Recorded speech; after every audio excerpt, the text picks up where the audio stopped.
Dear friends, I'm glad to see you all on Feygin Live. It's Saturday, August 13th, 2 minutes past 10, Kiev.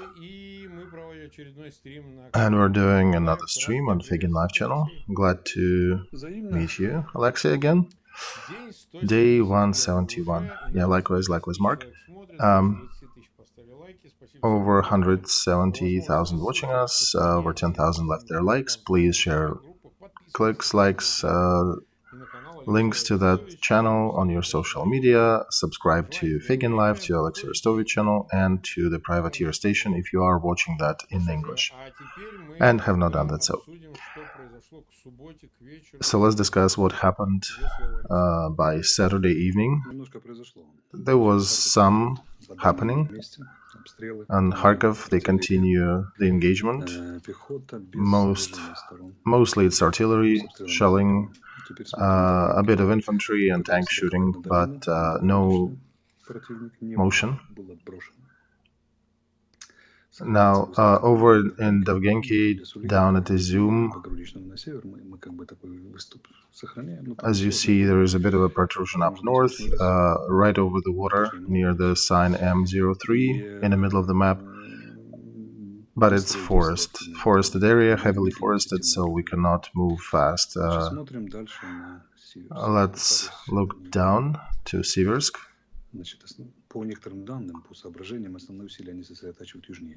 So according to this map, the arrows are pointing at Siversk, and by today's report, there's a bit more action at the bottom of Siversk. We just hope they stop doing that and return back to the frontal attacks, because we understand they're trying to create some motion under Siversk to create maybe instill some concern into our command, to bring more soldiers, to make any mistakes, to be hit by artillery. So I think it's a contest of nerves at this point. I think our nerves are pretty strong, and command at the location will figure out how to counter their recent motions. There were several interesting mentions today in the Russian media. They did say that they moved to the eastern side of Bakhmut, as if that they captured Pisky again, and that they got surrounding heights near Avdiivka. So, just to clear that up, these are 8th Pesky they take since the fight for Pesky. As for the outskirts, the eastern side of Bakhmut, do we consider the village towards the east of Bakhmut part of Bakhmut? I don't know. It's probably propagandists on the first channel can just bulk it together and say, hey, we're there. They indeed press, and they proceed forward slowly by maybe 100 meters a day, and paying very high price for that. So at some point we may hear more messages that they pushed again. I do not really see them taking that place in any time soon, unless our command changes its posture. But there'll be quite a bit of messages like that on the Russian side. They keep taking the same thing over and over again in their media. So they did have three of these fake news coming up in their media sphere, so probably they are trying to compensate for something that is not going in their favor. So let's look at those areas that are more prominent. Kherson, we did hit the left bank of the river. We're taking out their logistics. There are even some explosions even in Melitopol. Zburovka, Brigovka, other villages that are on the left and actually on the right. We were hitting villages on both sides, not the villages, but the warehouses with their ammo there. So, in essence, why we're targeting the left bank as well, because we want to tear them apart as that reinforcement that they may throw over the river if need be, or may probably relocate to Melitopol or some other place to reinforce the defense. So we are working, and this is good.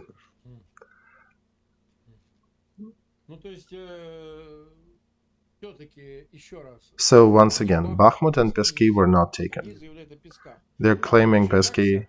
Bakhmut were different media mentions. They're not fully on board with taking it, but yeah, they did claim Pesky.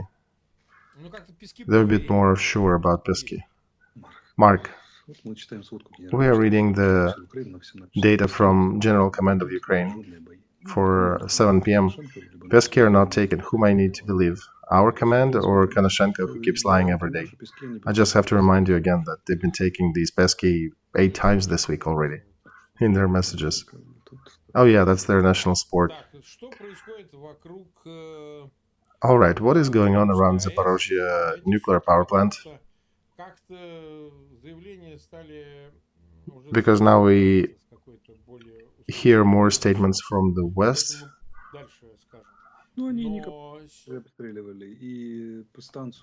They've been hitting our territory. Some of their targets got hit as well.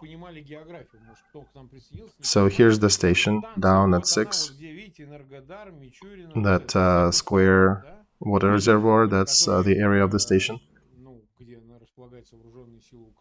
And Nikopol is where Ukraine forces is on the other side of the water barrier. So some people asking legit questions. How can Ukraine leave the station? Ukraine cannot. Ukraine is not on the station. Only Russia can withdraw. Yes, Mark, there are no Ukrainian troops in the station. And yeah, how can they get there? Just look at the geography.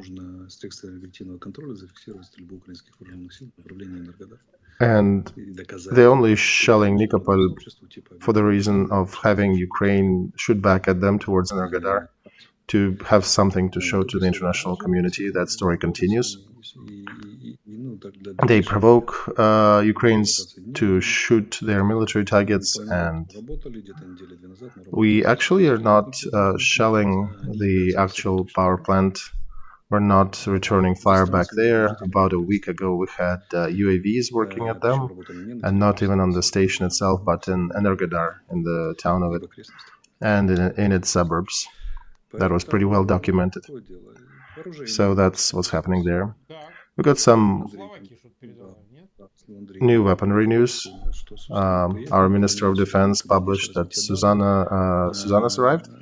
They're an evolution of Dana. It's a very good 155mm mobile artillery. It is a complex of a set of guns with additional machine to target for precision targeting. So it's mobile and it's very accurate. Slovenia also announced that MiG-29 is waiting for us. As soon as they get some of the Western jets, they'll give us their own. Also, our piece made on Starstreak hit down Russian UAV Orlan. That is the first incident of that. And I'm sorry, I'm a little tired at the end of the day. If I omit something, I'll remember it on Monday. Oh, yeah, and Girkin was briefly captured on the border between Crimea and Kherson. Who? Girkin. He shaved his mustache off and he was captured on the border and then released.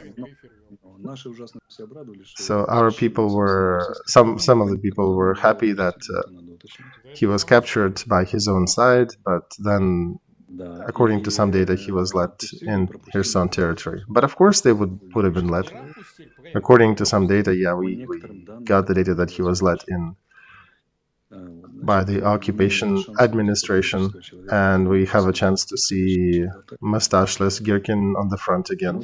That's interesting, I would say, and yeah, it's a very peculiar event. So that is definitely some operative scheme by FSB to create, maybe to raise the battle spirit or something. Because Colonel of FSB needs to, I don't think it's his own personal initiative. That doesn't work like that. I think so too, yeah. FSB Colonel, famous video blogger in Russia after previous figure of the previous war, so one of the orgs in Putin's admin decided to plant him on the front for whatever reason. So what is he now, a self-proclaimed Minister of Defense of Zaporozhye? No, he went to Kherson, not to Zaporozhye. Okay, so we'll see what he'll be doing there. But Kherson area is the area of the attention attraction for both sides. All right, we'll see how that will unfold in dynamics. We don't know. Maybe they'll use him as a banner, or maybe waste him at the front. We'll see what their plan is. What I think we should discuss next. First of all, Minister of Foreign Affairs of Russia sent some guy, Darchiev, probably another KGB guy in this ministry. Russian TASS published official statement that Washington, to avoid the defeat, has to force Zelenskyy, and I will add here Arestovych, your name is not in there, but it's my opinion, to return back to the table of negotiations with Russia. That would be the best solution for the United States, stated the director of the Department of Foreign Affairs of Russian Federation for United States and North America, Dmitry Darchiev.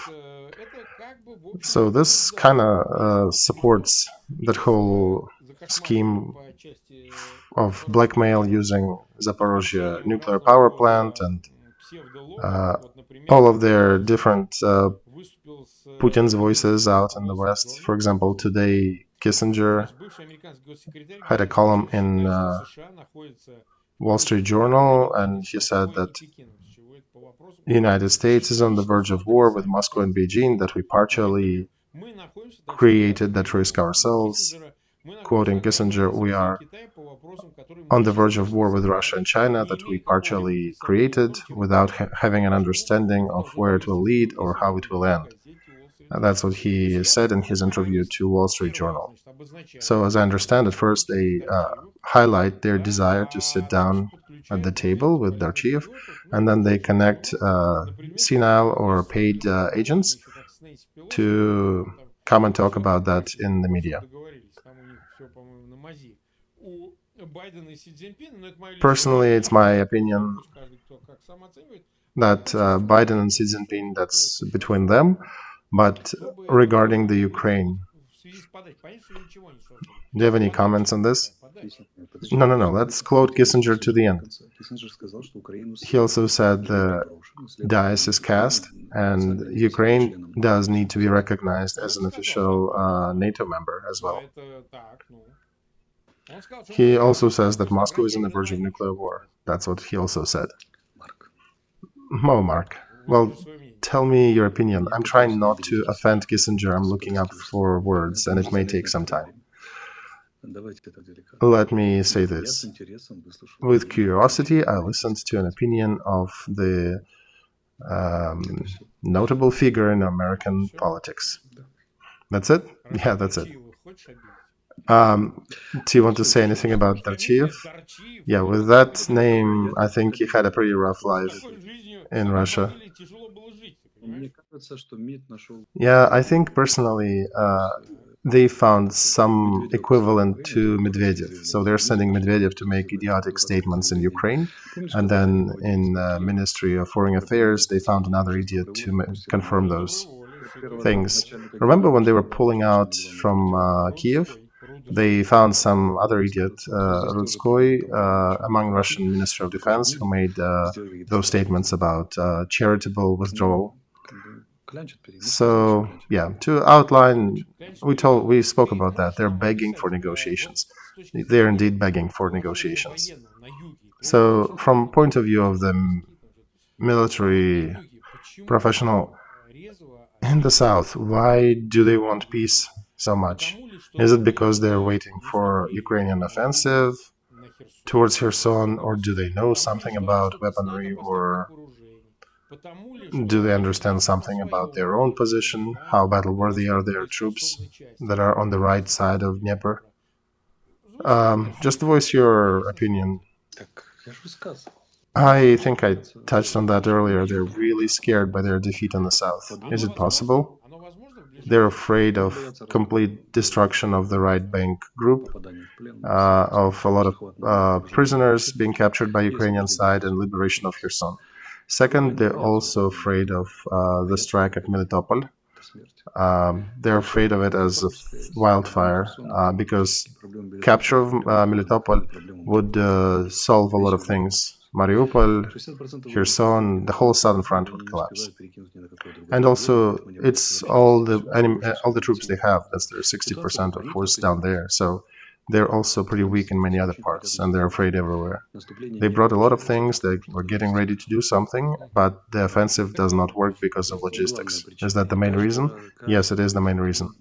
And every single day, we're talking to you, Mark, now, but our military is working on the left bank of Kherson. Every day, 3-4 ammo warehouses, munition warehouses, and at least one command outpost with high officers.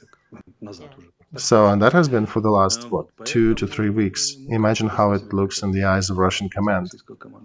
They significantly cannot do anything against HIMARS. They cannot intercept them.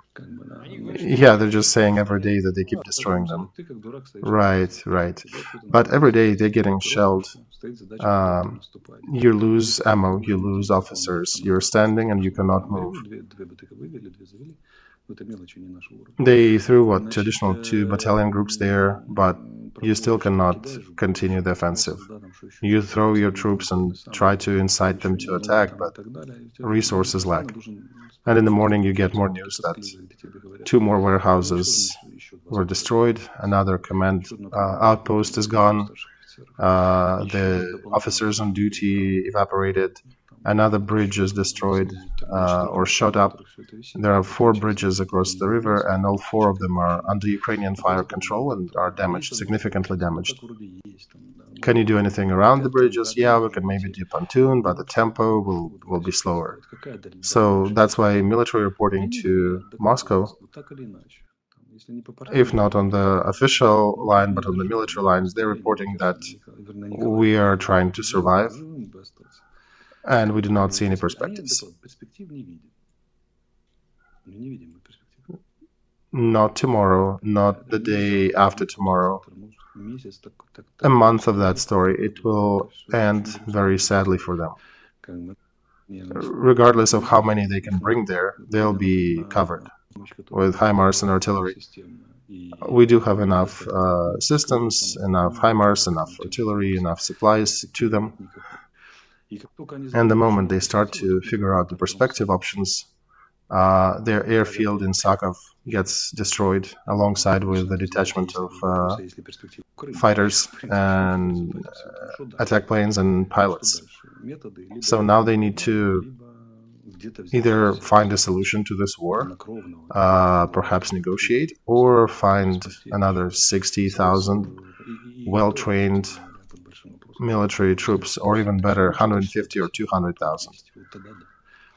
Their problem is their total number is about 150 right now in Russia, altogether with the ones in Ukraine. So there are no perspective. They can maybe take a village, maybe they can hold a village, maybe they can try to hold the area or capture some intersection.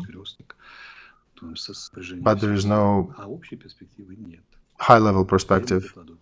That's what they're reporting to their command. And then everybody turns to the Minister of Foreign Affairs and saying, well, do something, and then representative of ministry comes out and says, well, we're serious, the best solution for that conflict will be negotiations.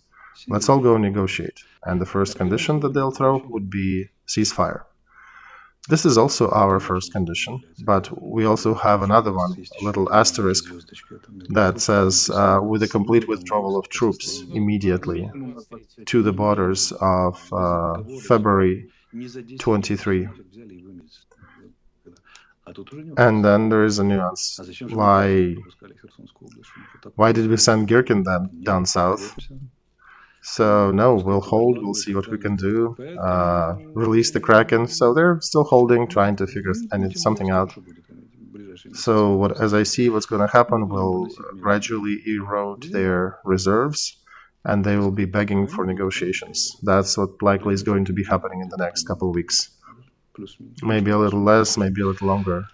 Because for the sharp change in the situation, there are no perspectives. There's only one condition that may change things: if Ukraine all of a sudden attacks at a certain area of the front. But Ukraine has those extra forces to do such an offensive. Yeah, we do, but I question if we need that. Because right now, we like the strategy of slow demolition of them, because our command does understand that doing any active offensive, it is costly. It'll cost the resources and lives of our troops, so we are basically spreading them throughout the front and giving them some illusions that maybe they can have some success here and there. They pour in, we shell them, they roll back. So that reminds me of some sort of cat trickery, where you take a piece of sala and the cat just follows it wherever you point it to. At the same time, you have a different stick that you can slap it on the butt. So yeah, in this case, our stick is a long-ranging 80-kilometer stick that gets them. This is a controlled process by us, and I would say this is our strategy at this point. So all these statements of taking Pesky or getting to certain parts of Bakhmut, if they're ready to pay thousands of lives for these illusions, we do not object. We support that. They don't understand that they're just following that bait. I think maybe they start to realize that, but yeah, still going. All right. I saw that scary picture of Girkin without mustache. We'll show it on our screen.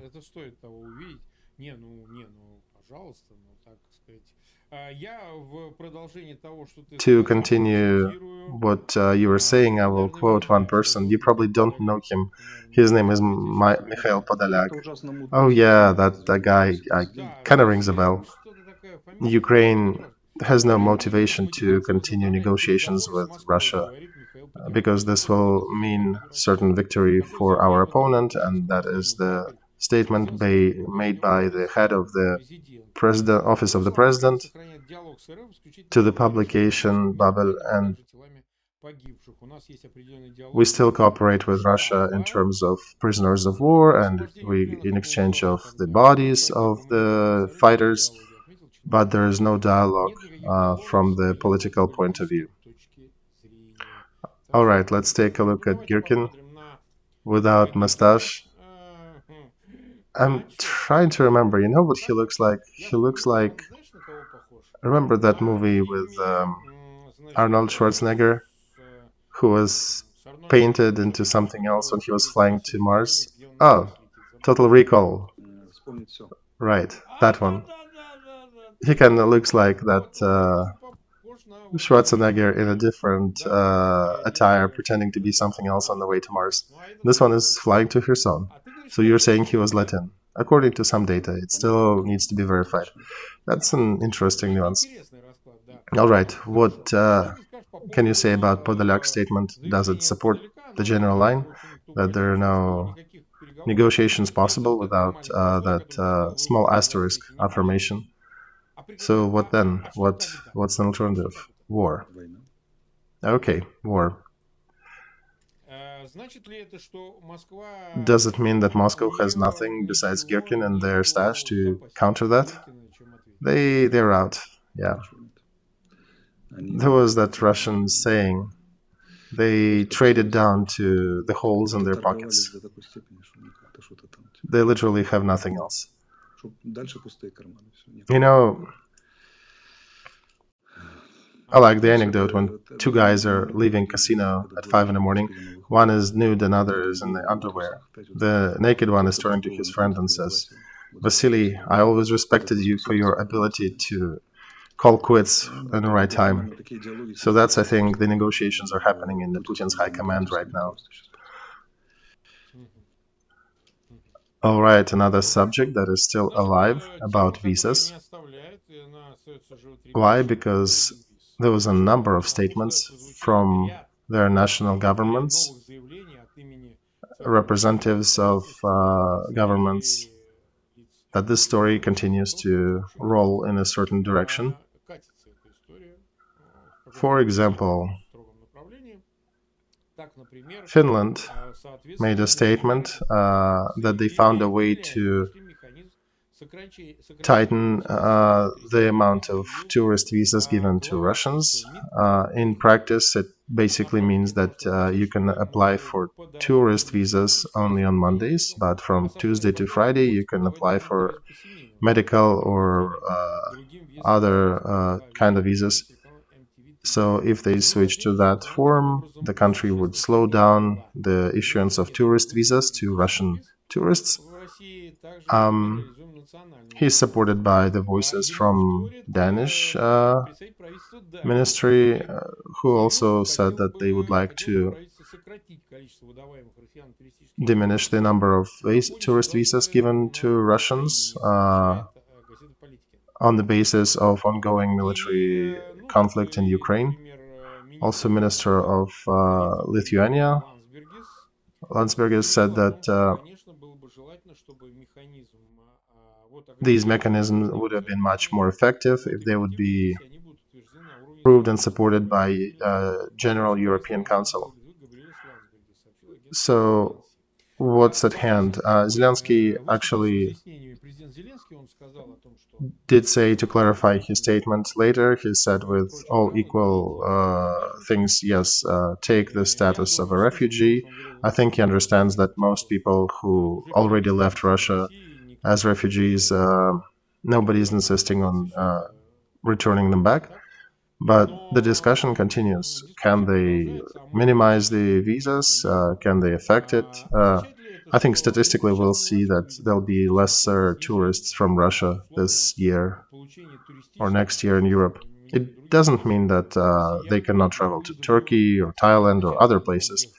So just to Europe, it'll be diminished. And they likely will implement some restrictions, perhaps if not a total stoppage, but at least some significant restrictions. What can you say in this regard? Yes, there will be definitely some restrictions. It's more a matter of the details of it.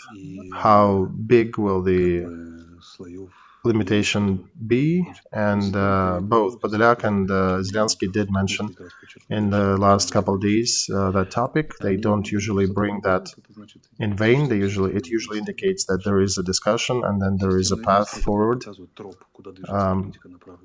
So they'll continue to get certain result in this matter, and you can see that judging by reaction of Baltic countries and northern countries, that path forward continues. And I also want to say, regardless of how we personally relate to that subject, this is a changing circumstance. This is part of the life in this world.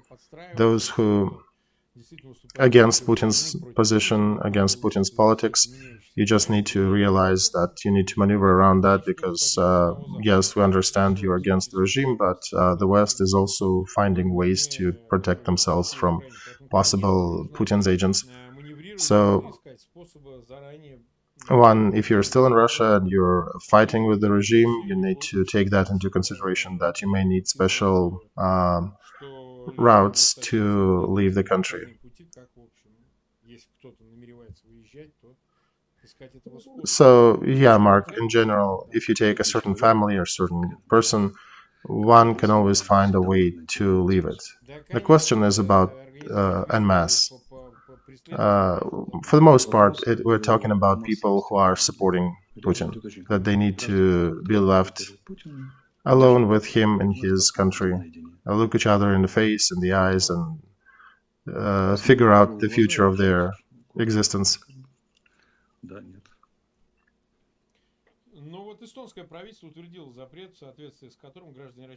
So some of the Baltic countries also saying that they will not accept Russian citizens, even with existing visa, to their country. So their specific point of pain is that there is no direct flight to France right now. There is no direct train to France, avoiding the countries of Baltic states. So they are concerned that they do have to serve as a gate for the Russians to come over to Europe. So when they kind of know where they're hitting at the channel that is heavily used by Russia to both infiltrate and to move and to travel. So, yeah, if there is no Baltic gate, what do Russians do? They go to Turkey and then to Europe? Yeah, that's also another option, but you still need to get a visa. You can get to Turkey, but you will not get to Europe. So they are starting to close the faucets. And that's kind of logical. People who support Putin, they do need to stay, right? They do need to stay with Putin. That is not even discussed. Yeah, that is out of question. We're more concerned about ours, about Russians who do not support Putin, who protest the war. They have a difficult situation, and I have a ton of letters. We're trying to help some of those. Somebody can flee to United States, but I do call upon the fact that this is not just some nice-to-have-ity from Ukrainian power. It is a policy and politics that is leading to a certain result. Nobody would be realizing this politics, neither Finland nor other northern countries, nor Baltic countries. This is not a random fluke. This is organized and discussed politics. We've been live for about 33 minutes, right? We have a little bit of time left. Tomorrow there'll be no stream. No, tomorrow, no. So the next one is on Monday. Let's try to answer some questions. We usually throw in a ton of them in our chat, but to avoid the critique that we're not reading that and that we are just two talking heads who need to be sent to the front or to Russia, in case of Feygin, let's read some of these questions.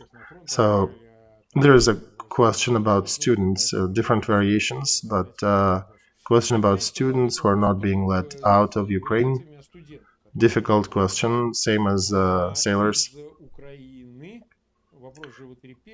There was a piece in the news today that head of the military command of Ukraine forces, General Zelenskyy, said that he is ready to address the question of students, but and there's a bit of logistical matters that need to be discussed first, so this is in focus of their decision making.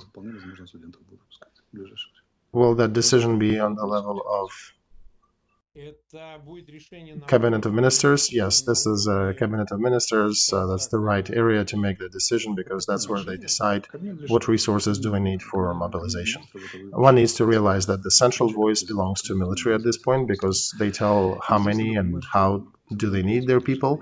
And it's good that the head of command heard that concern, heard that voice, and he's ready to do practical discussion on this matter. So likely there'll be an acceptable solution. All right, so we'll wait for the news. Students need to wait a little longer. Another problem, we have questions from people fighting in the Ukraine military, the ones who have Russian passport, the ones who've been fighting for a while. Many of them were there doing it since 2014. It is a pretty sharp question. I understand you are not the one in charge of it, but it still needs to be heard. It's not the right time given the situation, I understand, but on the other hand, these are people who are defending Ukraine's sovereignty with weapon in their hands. Anything can be done. Done what? What do you mean? Give them citizenship? No, they're getting messages, writs from immigration services about overstay and that they need to leave the country. Oh, this is a very wrong country, a very wrong situation. We need to address that. Please give me the list with names. We'll address it. We'll find a way to remedy the situation. Yeah, I'm getting messages from people in the front. They have a difficult situation because they are fighting the war, helping Ukraine. Perhaps, so guys, perhaps you will not get citizenship, but at least that will be alleviated, the visa matter. And yeah, it's a difficult situation because many of them do have Ukrainian wives, families in Ukraine. Mark, see immigration authorities, they might be working in auto mode because there was a bit of messy situation there with overall tracking who's in, who's out of the country. And I think they're just running the numbers and the machinery is sending out the notes that somebody overstayed or whatever. They do not even track what is he doing. So we'll clear that up. In our military, we do have a law that allows foreigners to serve. And that's what happened. Yeah, many people came even back from 2014. This is not the first time that it happens. I've dealt with this matter earlier. So that's something I kind of know how it works. I'm also getting these messages. So, of course, there needs to be more order in the immigration service because if a person is serving in our military, his citizenship should not matter. Problem is there is no joint database, so in military he may be getting salary and rank and all, but immigration doesn't have that data, so they just see the so-and-so stayed in country for that long. So I do want to also touch on the Zelenskyy's article in Washington Post about Russians. I think it's my personal opinion that I don't think Zelenskyy meant Russians who were fighting for his country on the front, and that is not a reaction to that. I just got a message here as we were talking that if one has a military document, this is basically your green card to stay in the country. That trumps any other immigration document that may be of concern. All right, the last piece, we've been live for 38 minutes. I do want to touch on Zelenskyy. We should not be making a villain out of our president. He was pretty clear that those who support Putin need to face consequences. He did not mean Russian opposition. He did not mean people fighting with Putin. He did not mean those who fled from him, became refugees. Take them out of the picture. They are not the target of this message. Do not add propaganda, Stankina narratives to that message. All right. So, like, Zelenskyy really wants to send all the Russians back, especially the ones fighting for Ukraine. No, that's insanity. Yeah, I just, we're being shot at in the media for these statements, so it's good for us to come back to that subject. What I'm showing here, there's some success. There's more information being published. We did speak about that about a week ago, that a Lithuanian attorney legal system issued a criminal prosecution against a guy who is supposedly doing money laundering for Moscow. We don't know if he officially was accused, but he refuses to go to Lithuania. It's a bit difficult to avoid, though, because Lithuania is part of EU, and very soon I think they'll send police after him to Spain, where he resides right now, and he's avoiding the contacts. So even, Lithuania, Ukraine, Spanish articles are being published. There are a lot of people watching that story, waiting for that disgustoid in human form to be brought back to Lithuania.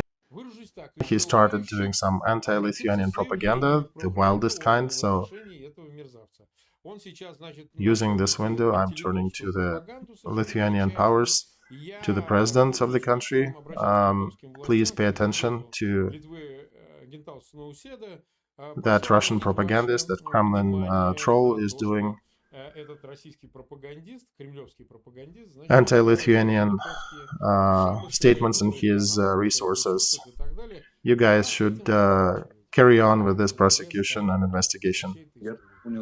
I think he wanted to add to Lithuanians being very professional and diligent. They want to add their personal attitude to him. Probably doing he's a motivational champion. Oh yeah, he called them stinky dogs. Imagine that when the country is investigating your criminal activity. All right, we had about 400,000 people watching us. Over 110 clicked the like button. Thank you, everybody. Olexiy has other things tomorrow, so he is resting from all us, and we continue our stream, and we'll see each other on Monday at 10 p.m. Olexiy will be glad to have you then. Goodbye, friends. Bye.